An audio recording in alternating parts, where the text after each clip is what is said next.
اے 40 ملک کے فوجیوں اب چپ کر کے بیٹھ جاؤ، تمہارے لیے بہتر ہے۔ وَإِن تَعُودُوا نَعُدُّ، میں نے اس کو موٹا کیوں کیا ہے؟ نہ جمع کا صیغہ ہے، کہتا ہے واپس آؤ گے تو ہم بھی واپس آئیں گے، ہم بھی واپس آئیں گے، میرے مجاہد بھی آئیں گے اور میں بھی آؤں گا، لیکن وَلَن تُغْنِيَ عَنْكُمْ فِئَتُكُمْ شَيْئًا، اب تم یہ اگر وَلَوْ كَثُرَتْ، تم اب 40 ملکوں سے آئے ہو، اب کہو گے یار 40 ملکوں کی وجہ سے کم تھے، اب ہم 60 کا کولیشن بناتے ہیں، تو اللہ کہتا ہے 60 کا بھی بناؤ گے نا کوئی فائدہ نہیں ہوگا، کیوں؟ ان اللہ مع المؤمنین، کہتا ہے میں مومنوں کے ساتھ ہوں۔ اب کیا ہوا؟ افغانستان میں بھی بدر کی طرح اللہ کی مدد آئی ہوگی، اور پھر وہاں رپورٹ جا کے ہوا CIA میں کہ کچھ ایسی چیز ہو رہی ہے جو ہمیں پتہ نہیں چلتا۔ انہوں نے ایک CIA کی ٹیم بھیجی وتھ انفراریڈ کیمراز، اور آ کے یہ چیک کر رہے تھے کیا کوئی مرئی قوتیں ہیں جو یہ کام کرتی ہیں۔ وہ 6-7 بندوں کی ٹیم آئی، آہستہ کر کے سارے مارے گئے، ڈائری اس کی بچ گئی، وہ اس کی بیوی کے ہاتھ آئی، جس پہ فلم بنائی گئی ہے، اس کا نام ہے دی آبجیکٹو، اور اس فلم کے بارے میں آپ ٹچ کرو گے لکھا ہے ریئل اسٹوری، اور اس میں وہ سین دکھائے گئے ہیں کہ پہاڑ سے لال ہیولا آیا اور ان کا کیما کر کے چلا گیا۔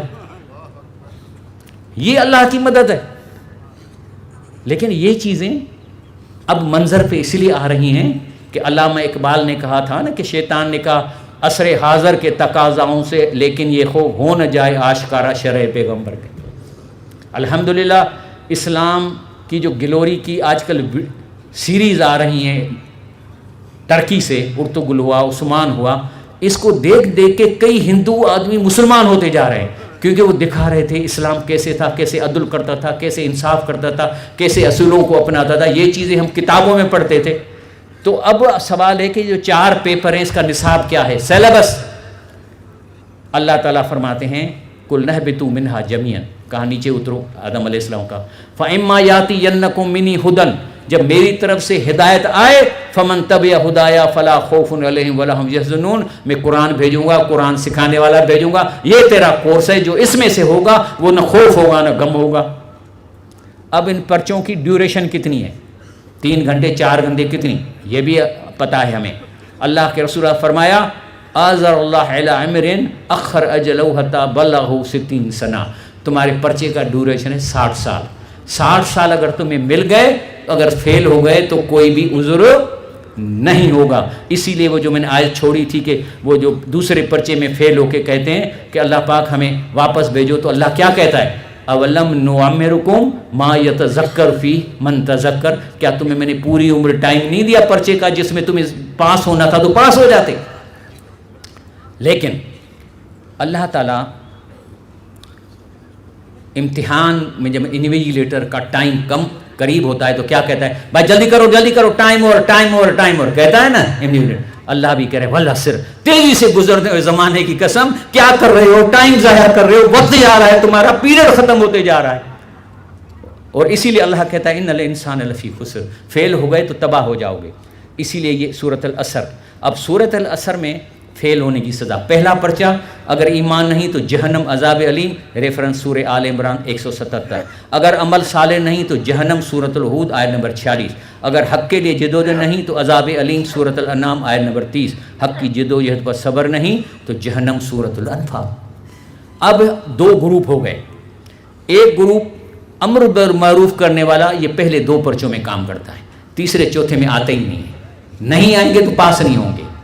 اور لیکن اس میں اکثریت ہے، اللہ تعالیٰ فرماتا ہے ان تطع اکثر من فی الارض یضلوک عن سبیل اللہ، اکثریت کے پیچھے مت جاؤ، گمراہ ہیں۔ شاہ لطیف بھٹائی جو ہمارا ہے صوفی شاعر ہے، اس نے قرآن کا ترجمہ کیا، اس کا پہلا شعر ہے کہ جے تو بے تب ہیاں سے آیتوں آہن، تو اس نے بھی یہی کہا ہے اکھ الٹی دھار بہوں ابتو عام اسی، تم الٹا چلو عام لوگوں کے مقابلے میں، جے لہوارو لوگ وہ ہے اگر وہ نیچے جا رہے ہیں تو اونچو وہ ابھار، یہ کہتے ہیں۔ اور آخر میں یہ کہتا ہوں کہ ایک آپ کو مبارک دینے کے لیے، اللہ تعالیٰ اگر عذاب دے گا تو سب کو ختم کرے گا، واتقوا فتنة لا تصیبن الذین ظلموا منکم خاصہ، لیکن ایک کی بچت کرے گا۔ اللہ تعالیٰ غلبہ دین کی تحریک نمودار نہیں ہوتی تو اللہ پاک اس علاقے میں عذاب نازل کرے، اپنی پراپرٹی خالی کر، لیکن نہیں علی المنکر کرنے والوں کو اس عذاب سے بچائے گا۔ اللہ فَأَنْجَيْنَا الَّذِينَ يَنْهَوْنَ عَنِ السُّوءِ، آپ کو مبارک ہو اگر آپ کام کریں گے اس پرچوں میں، سب میں کرو گے تو اللہ تعالیٰ، اگر جیسے ڈاکٹر اسرار نے کہا کہ الٹی گنتی شروع ہو گئی ہے، اگر پوری بھی ہو گئی تم تو بچ جاؤ گے اللہ کے ایمان سے۔ آمین یا رب العالمین۔ سبحان ربک رب العزت عما یصفون وسلام علی المرسلین والحمد للہ۔